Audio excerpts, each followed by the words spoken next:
6เมษายน2568อันนี้ก็เป็นวันพระ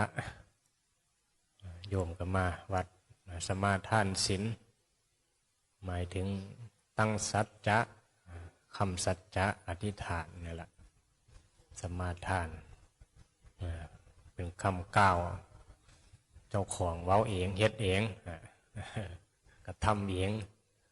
แม้นผู้อื่นเฮ็ดให้มาขอศีลกับพระก็ไม่นั้นว่าพระให้ศีลดอกพระแค่นำเว้า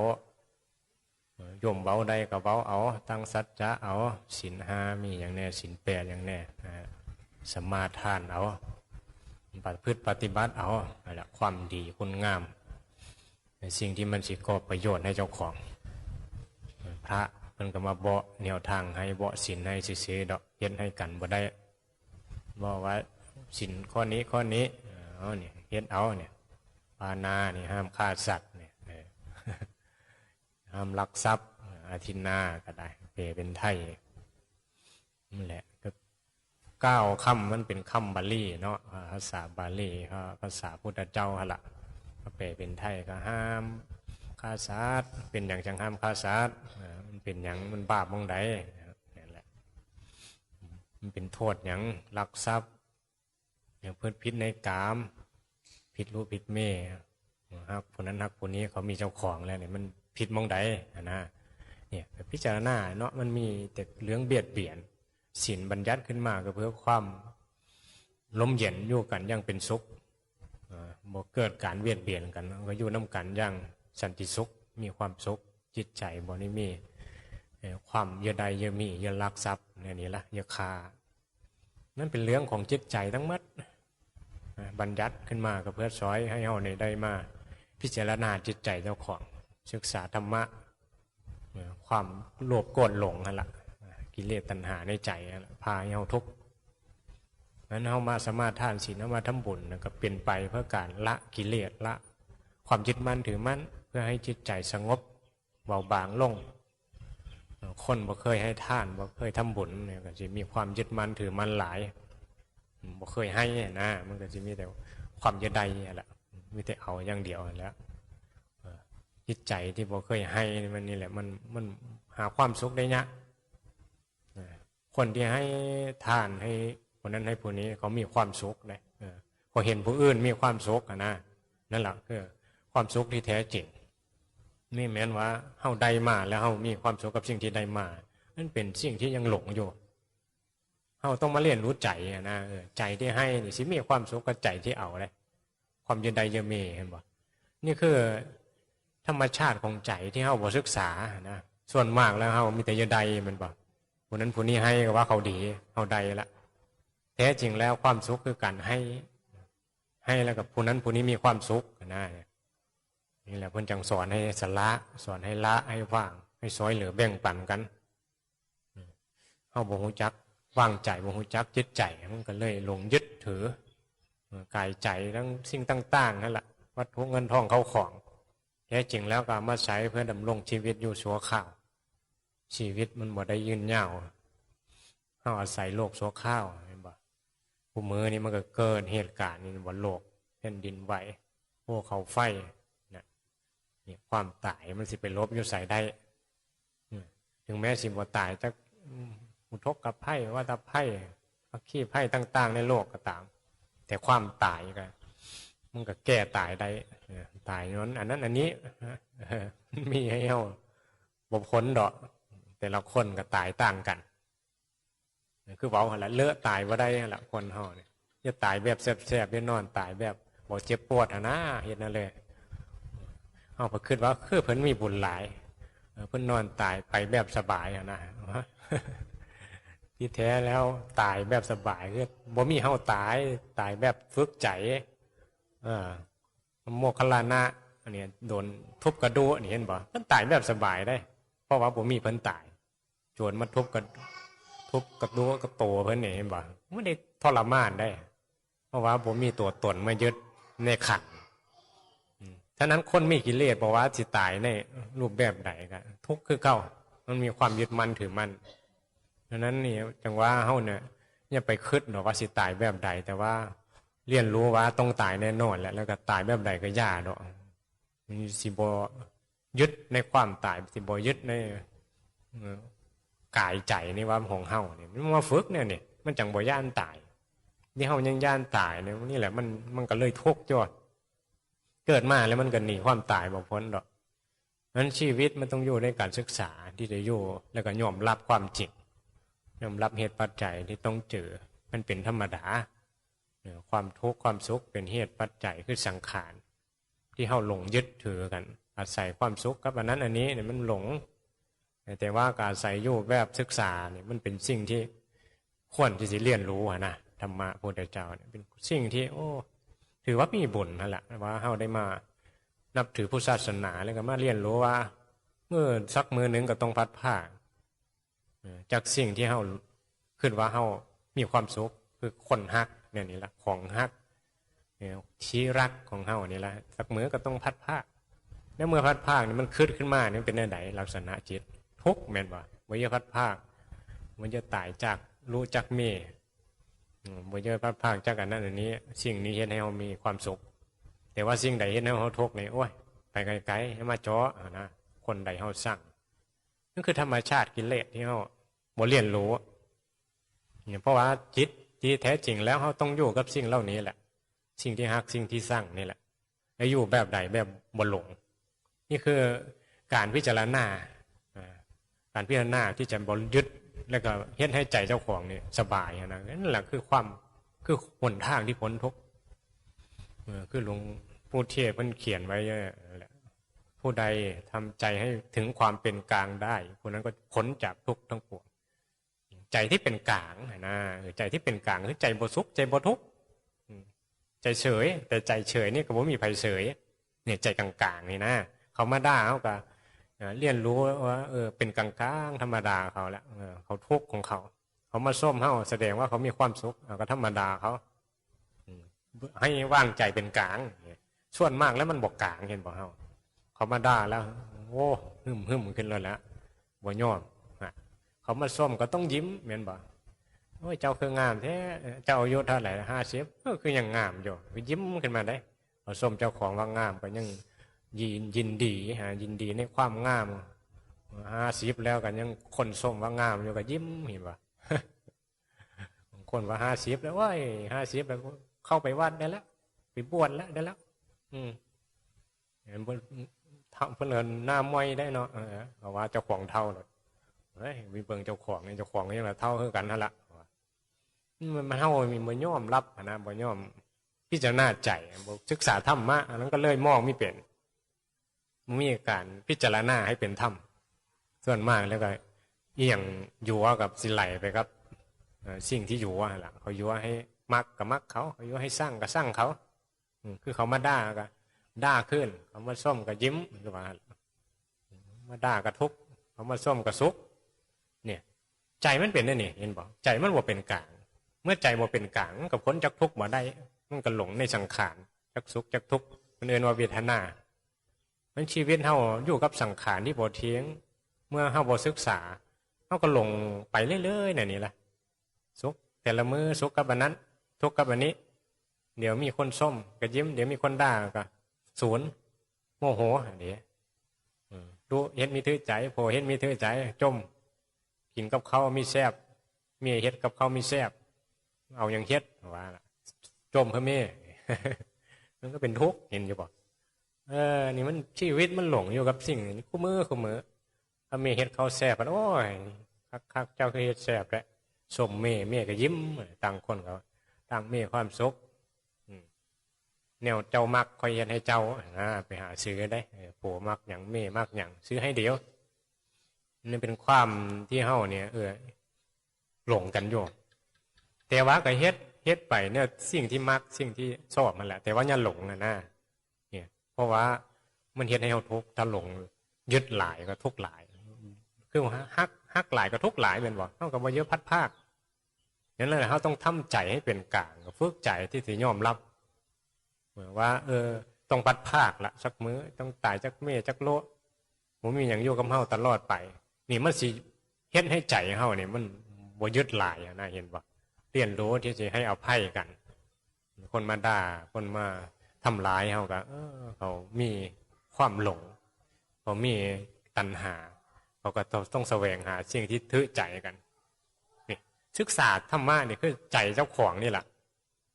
เขาก็รู้ว่ากิเลสเขาเป็นในนี้คือกันเมื่อกิเลสนะไม่แม้นว่าหมู่คือเดียวได้คือเดียวคือมีความต้องการในรูปเสียงกลิ่นรสเสียเถียก็ต้องการความสุขเทวดาก็มีความสุขกับรูปเสียงกลิ่นรสอันนี้ก็คือความเป็นสัตว์โลกเห็นบ่ความเป็นสัตว์โลกนี่สิต้องการรูปเสียงกลิ่นรสที่น่าใคร่เห็นให้เห็นแล้วเกิดอารมณ์ที่น่าใคร่ในรูปเสียงกลิ่นรสแต่ผู้ภาวนาปฏิบัติธรรมพ้นจากรูปเสียงกลิ่นรสคือพ้นจากกามนั่นแหละสิบ่หลงสิศึกษาเห็นบ่ดังนั้นเราต้องมาศึกษาธรรมะคำสอนพระพุทธเจ้าเนี่ยที่เราหลงกันอยู่เนี่ยผู้นั้นเห็นให้เราสุขผู้นี้เห็นให้เราทุกข์เนี่ยแท้จริงว่ามีไผเห็นให้เราสุขเราทุกข์มันเป็นแค่ความนึกคิดปรุงแต่งของจิตที่เห็นผิดด้วยอวิชชาความบ่รู้เฮ็ดในใดก็อยู่น้ำกันไปฮะล่ะให้มันมีความสุขทีนี้มันสิเข้าใจได้เนาะเข้าใจสังขารว่าให้มันปรุงแต่งให้มันเป็นสุขนั่นแหละในโลกแต่ว่าเขาก็ศึกษาใจเจ้าของว่าบ่ยึดบ่ให้ไปยึดในสังขารที่มันบ่เที่ยงนี้สุขเวทนานี้ความสุขมันก็บ่เที่ยงชีวิตที่ผ่านมาเนี่ยสุขกับวิญญาณก็ดับไปเห็นปะแต่ก็เกี่ยวข้องกับไผ่เมื่อเขายังมีกิเลสก็พยายามให้เขามีความสุขอะไรนี่มันสิเข้าใจอันนี้ก็คือทำความดีทำความดีสงเคราะห์กันเมตตากันให้อภัยกันสูญมาโมโหมากก็ให้อภัยบ่ยึดเขาเป็นทุกข์อันนี้คือการเรียนรู้ธรรมะที่เกิดขึ้นในใจเฮาก็สิเข้าใจทุกคนเข้าใจสัตว์โลกเข้าใจธรรมชาติของกิเลสตัณหาว่ามันหมายถึงตัวตนหมายถึงความยึดในสังขารความหลงปรุงแต่งในสิ่งต่างๆนั่นแหละจังว่าถ้าเรามีความเข้าใจในคำสอนพุทธเจ้าเนี่ยมันก็สิบ่ยึดถือหลายนะศูนย์เสื้อผ้ามันก็สิละว่างเขามาโกงเฮาเขาสิมาด่าเฮาเมื่อว่าผู้นั้นผู้นี้มีเฮ็ดมีดีกับเฮาคือเจอแต่คนบ่ดีแท้ชีวิตนี้ว่าเจอคนดีๆบ่ได้บ่นะนี่ก็เฮาก็ต้องพิจารณาไปในเหตุปัจจัยพุทธเจ้ากรรมบางทีก็เป็นเรื่องกรรมที่ต้องได้มาเจอคนบ่ดีเจอคนดีซึ่งมันบ่แม่นเรื่องบังเอิญเห็นบ่ความบังเอิญไม่มีในโลกพุทธเจ้าว่าที่เฮามาเจอกันเกิดมาเจอพุทธศาสนาบ่แม่นบังเอิญได้ถือว่ามีบุญได้มีบุญถือว่าเป็นบุญมากเพราะว่าได้มาเรียนรู้คำสอนพุทธเจ้าสิเฮ็ดให้เฮานี่เกิดปัญญาแล้วก็พิจารณาแล้วก็มาสิพาให้เฮานี่เกิดความพ้นทุกข์ได้ตามคำสอนเพิ่นนี่ถือว่ามีแม่นว่ามีแม่นว่าธรรมดาได้เฮาได้มาเกิดมาเป็นมนุษย์หนึ่งล่ะมาพบพระพุทธศาสนามาฟังธรรมเนี่ยเห็นบอกเกิดมาเป็นคนนี่โอกาสที่จะไม่ฟังธรรมที่เป็นความจริงก็ยากได้โอกาสหมายถึงว่าสิได้นับถือพุทธศาสนานี่ก็ยากเห็นบ่เกิดในประเทศบางประเทศก็ยากจนบางประเทศที่เขาเว้าเมื่อก่อนนั่นแหละว่าบางมองก็ร้อนแห้งแล้งอดตายก็มีเห็นบ่แถบทวีปแอฟริกาพวกนั้นพวกร้อนตัวดำๆนะหิวข้าวหาเก็บเบื่อไม้หาเก็บหาไม้ขุดหาไม้มากินแห้งทุกข์กว่าหมาทุกข์กว่าหมาวัดนี่ก็มีบอกเกิดมาเป็นคนได้แต่ว่าทุกข์กว่าสัตว์ก็มีเยอะเห็นบ่เพราะนั้นเฮานี่โอกาสที่เฮาได้มากได้อยู่ดีกินดีได้มีหูจักการศึกษาเรียนรู้ชีวิตอุปทานขันธ์คือตัวทุกข์นี่มันเฮ็ดให้เฮานี่เข้าใจโลกนะเข้าใจสัตว์โลกเพราะพระพุทธเจ้าเพิ่นอธิบายให้เฮานี่เข้าใจเมื่อแล้วว่าการเวียนว่ายตายเกิดมันเป็นย้อนการกระทำของเจ้าของการที่เขามาเกิดแล้วเขาเป็นทุกข์ก็ย้อนเหตุปัจจัยของตัวเขาเองเป็นผู้กระทำว่ามีผู้ใดโดนบันดาลด้วยเหตุที่ว่าเขาบอกเข้าใจคือว่าได้รู้นะรู้เหตุนะว่าเหตุในนี้มันสิมาเกิดเป็นอันนี้คือเขาเฮ็ดโซนี่เฮ็ดโซนี่มันก็ต้องไปตกนรกนั่นแหละเหตุไปเกิดเป็นมาเป็นเป็ดเป็นขี้ไก่เดินเป็นนี่อย่างนี้เนี่ยนกต่างๆอย่างนี้แล้วเนี่ยย้อนกรรมเจ้าของทั้งหมดว่ามีผู้ใดไปโดนบันดาลมุ้ยไปเสกแล้วก็กรรมมาละมันเสกเห็นไหมการกระทำของเจ้าของนั่นแหละเสกให้เจ้าของทุกข์ คือเจ้าของเนี่ยด่าเขาด่ามานี่แหละความโง่ในหลงในใจเจ้าของสูญขึ้นมาก็ทุกข์เห็นบ่ผู้ฉลาดจึงมีการพิจารณาให้เกิดปัญญาคือความเข้าใจในสังขารก็เลยบ่ทุกข์พระพุทธเจ้าเมื่อเจอคนด่าเพิ่นก็เลยบ่ทุกข์เพราะเพิ่นเป็นผู้มีปัญญาที่คุณของปัญญาที่เพิ่นตรัสรู้เองตรัสรู้ชอบด้วยพระองค์เองตรัสรู้ความจริงเย็นใดใจบ่ทุกข์ดังนั้นผู้มานับถือพุทธศาสนาเข้าเช่าพุทธได้เข้ามาวัดก็มาเรียนรู้คำสอนพระธรรมคำสอนของพระพุทธเจ้าเพิ่นเพื่อที่จะเฮ็ดให้ใจเจ้าของบ่ทุกข์เรียนรู้กิเลสในใจแม้เราเรียนรู้ว่าพระพุทธรูปศักดิ์สิทธิ์บ่หลวงปู่ศักดิ์สิทธิ์บ่มีของดีบ่ส่วนมนต์บทนี้นี่เฮ็ดให้เขาน้อยเนี่ยร่ำรวยขึ้นอยู่บ่มีแม้นอันนี้นี่แม้นความเข้าใจที่ถูกต้องมันเป็นความผิดความเพี้ยนและเห็นความผิดแล้วมันก็ให้กำลังใจได้โยแต่มันบ่ถือเป้าเท่าใดนะเป้ามันบ่เป้าที่อยู่ตรงกลางเป้าหมายที่ดีที่แก่นนั่นแหละเป้าหมายสูงสุดนั่นแหละคือความพ้นทุกข์นี่แหละสิ่งที่พระพุทธเจ้าตรัสรู้มาเนี่ยเยอะเฮานี่มาเรียนรู้ความพ้นทุกข์คือศึกษาอริยสัจสี่นี่เฮาพันมากราบพระพุทธรูปเข้ามาวัดไปหาหลวงปู่หลวงตาบางทีเขาไปวัดกันพบบาหลวงปู่มีตัวดีใช่ป่ะจ่อมือแหละได้ไปถามเดี๋ยวหลวงปู่บาก็ถามกันเรื่องนั้นไม่ออกฝันอย่างน้อมือถ้าหน่อยฝันเนี่ยนั้นเนี่ยนี้เอาสู้กันฟังได้แล้วก็เป๋มาดูเป๋ดูว่าเป๋เป็นตีเป็นเลขเป็นหวยแล้วอ้าวเนี่ยเห็นป่ะเรื่องของวัดว่ากับกลายเป็นเรื่องของอบายมุขเห็นบอกการพนันเห็นเนาะการหวังที่จะล้ำสิรวยแค่นี้เลยศึกษากันห้าความเป็นตัวตนความเป็นตัวกูจะรวยกูจะมีความสุขรวยแล้วมีเงินมันก็มีความสุขตัวว่าผู้ใดสิบ่จะรวยเอากระเมียนโยได้เงินหลายก็ดีแต่เมื่อเหตุปัจจัยมันบ่รวยเอาก็มีความสุขได้ในเหตุปัจจัยที่เฮามีใส่ให้มันเปลี่ยนเห็นบ่คนฝ่ายทำมาหากินนั่นล่ะให้มันสุจริตบางเทื่อก็มันก็บ่รวยก็ได้บางเทื่อมันรวยก็ได้แต่ว่าจะไปเฮ็ดในสิ่งที่มันบาปคือโกงนะนี่มีโอกาสโกงก็อย่าไปโกงมันสิเป็นกรรมต่อเจ้าของเฮ็ดให้เจ้าของตกนรกนี่แหละจังว่าชีวิตเฮาเนี่ยตกอยู่ในอำนาจกิเลสเมื่อเจอซื่ออย่างเฮ็ดให้เฮารวยนี่เฮาสิจะได้รอดแม่นบ่นี่เรื่องรวยนี่แหละสำคัญอยู่ไม่ยิ่งก็จะรวยได้เป็นเจ้านายมีอำนาจเนี่ยโอ้ยแห่งมีอำนาจแห่งโกงคือเพิ่นเว้าอะไรมีอำนาจแห่งรวยแห่งโกงน่ะเห็นบ่มีแต่แม่นแห่งรวยแห่งดีนะแห่งรวยแห่งโกงเด้กูมีอำนาจแล้วกูสิวางแผนให้เงินเดือนมึงเท่านี้รุ่นน้องกับโกงรุ่นน้องเห็นอยู่ป่ะแห่งโกงแห่งบาปฉะนั้นแห่งรวยเจ้าของแห่งรวยนี่มันคิดไว้สิดีขึ้นได้ถ้าบ่มีธรรมะมันต้องมีธรรมะประกอบเข้าไปนำมีคุณธรรมมีศีลธรรมนั่นจึงถือว่ารวยด้วยคุณธรรมด้วยศีลธรรมที่น่าเคารพคนรวยอยู่คืออนาถบิณฑิกะเศรษฐีเนี่ยคนรวยเขาวัดเขาว่าวันพระก็หยุดงานให้รุ่นน้องเขาวัดเราเห็นนั้นได้เห็นบ่อาทิตย์หนึ่งมีมื้อหนึ่งวันพระเอาหยุดนี่แหละหยุดมื้อวันพระไปจำศีลภาวนารักษาศีลวันพระมารักษาศีลกันไม่ออกนี่พระส่วนอยู่บ่มันจึงได้บุญหลายชำระจิตใจให้สะอาดแน่มันสกปรกมันทุกข์น้ำโขเนี่ยจมกับโขคู่มือจมกับลูกคู่มือเนี่ยเอาเขามานอนวัดเนี่ยจากมือเห็นป่ะรักษาศีลเนี่ยเสื้อบ้านร้อยเถอะกับบสู้รักษาศีลมือเดียวได้มาเฮ็ดเบื้องละแม่โอ้ยมันบ่มีเวลาข้าน้อยญ่ะบางคนอ้างอย่างไรได้เห็นป่ะอันนี้แล้วอ้างเพิ่นมีบอกว่าเฮ็ดบาปนี่เลี้ยวแล้วได้เห็นป่ะโหเฮ็ดมีตื้อใจบัดโซนขึ้นมาแล้วนั่นละบาปพระส่วนรักษาศีลพัดโอ้ยข้าน้อยบ่มีเวลานี่แหละกิเลสมันจูงนะจูงไปจูงบ่ให้เข้าวัดบ่ให้ศึกษาธรรมยังว่าบ่ธรรมดาแล้ว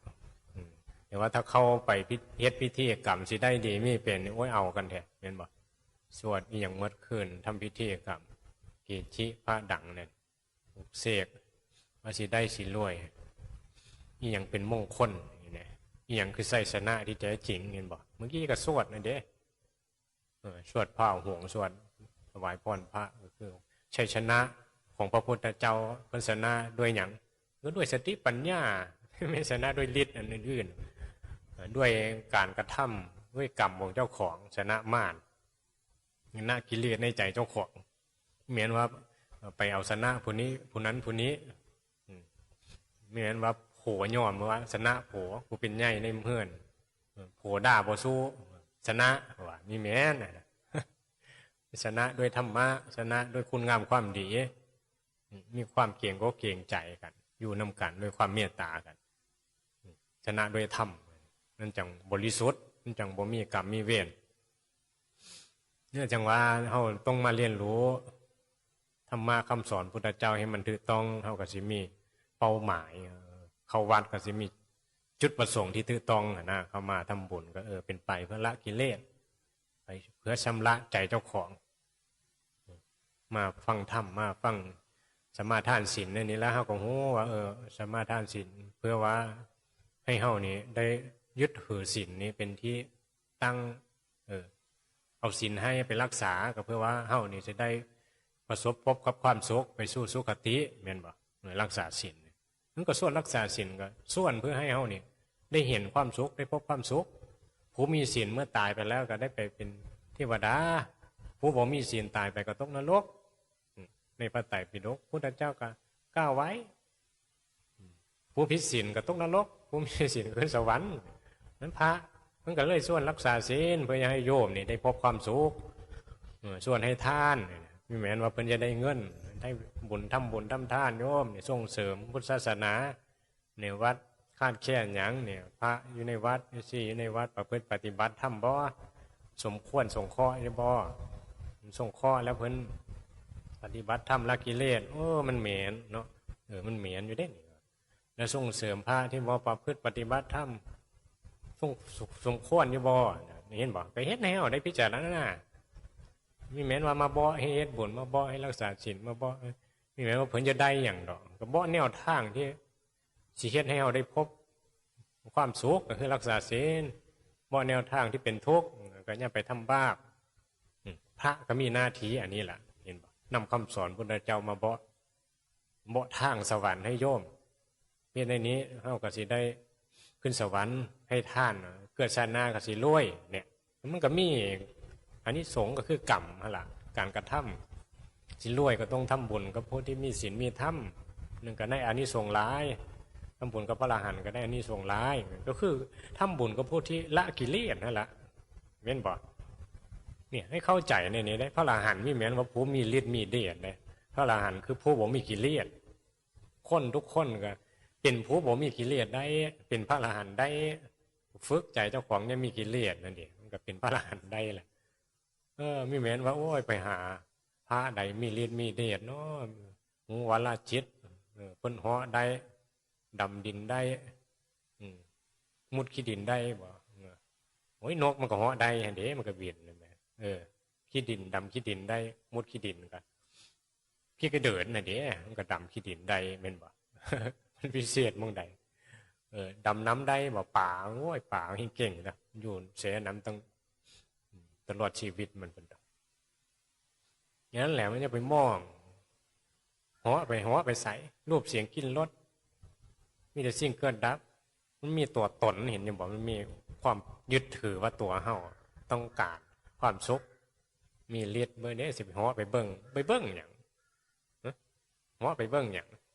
ยิ่งหูว่าละจิตหูไปเห็นอย่างเอาคืดแนวนั้นเนี่ยนี้หูไปเห็นอย่างโอ้ยมันมีก็มีแต่คืดมีกิเลสทั้งนั้นแหละแม่แต่ละคนเป็นบ่อย่ากินนั้นเด้อย่างแซ่บอย่าไปเห็นนั้นเด้สิมีความสุขเนี่ยแต่ละคนเนี่ยสิมีอย่างจิตวางกันอยู่บ่ซะนี่แหละเฮาเรียนรู้กิเลสเนี่ยคือการเรียนรู้ใจเจ้าของนี่แหละคือการที่จะฝึกเห็นโทษของกิเลสที่มันหลงในความนึกคิดหลงในสิ่งต่างๆมันให้เฮาเนี่ย หยุดคิดบ่ได้นะมันมีคิดขึ้นมาแล้วมันก็หลงในความคิดนั่นแหละที่เพิ่นว่าหยุดคิดก็หมายถึงว่าเข้าใจในความคิดเข้าใจในสังขารบ่แม่นว่าห้ามคิดแต่คิดเนี่ยมันมีประโยชน์บ่คิดเกิดประโยชน์ก็คิดแต่เนี่ยหลงคิดดีอันนั้นว่าคิดดีทำดีเอาดีอันเดียวแต่เนี่ยยึดมันมีคำที่ว่าเนี่ยยึดอย่างไรเนี่ยยึดในความคิดดีเว้าดีทำดีอันนี้มันเป็นแนวทางที่ว่าสอนให้ภาวนาแต่ว่าเฮาก็ต้องคอยมาฟังนั่นแหละคอยฟังธรรมถ้าผู้สนใจปฏิบัติธรรมถ้าผู้ยังบ่มีความเข้าใจในธรรมะโลกุตละธรรมมันก็สิบ่เข้าใจปานใดก็คิดว่าเฮาทำดีเฮาก็ต้องได้ดีมันก็เป็นมันก็แม่นอยู่นะธรรมชาติของสัตว์โลกเฮ็ดดีมันสิยึดอยู่แล้วล่ะกิเลสคิดดีเว้าดีเนี่ยมันเป็นธรรมดาถ้าเฮายังบ่ศึกษาให้เข้าใจของสังขารในความเข้าไปยึดในดีเนี่ยแหละมันก็สำคัญอยู่ในแนวทางที่ว่าเฮ็ดแนวใดเฮาสิสนใจธรรมะในการประพฤติปฏิบัติธรรมบางคนก็ยะอะไรคือว่าแล้วมันเป็นเรื่องที่คนบ่สนใจหลายก็คิดว่ามันบ่ดีนะคือธรรมะเนี่ยมาบวชมาอีหยังอยู่วัดนี่มันคล้ายๆว่ามันเป็นเรื่องบทสำคัญนะเอามองข้ามไปนะแท้จริงแล้วการอบบวชการศึกษาธรรมะเนี่ยมันคือหนทางที่เฮ็ดให้เฮาพ้นทุกข์ใดนะเฮ็ดให้เฮาพบกับความสุขที่แท้จริงนั่นแหละที่เคยเว้าดูๆนั่นแหละว่าพระพุทธเจ้าพระอรหันต์เจ้าคือผู้ที่มีความสุขที่สุดในโลกเฮาที่ว่าเฮามีความสุขที่สุดในโลกนี่โอ้ย มันบ่ได้เสี้ยวของผู้หมดกิเลสดอกสิมีความ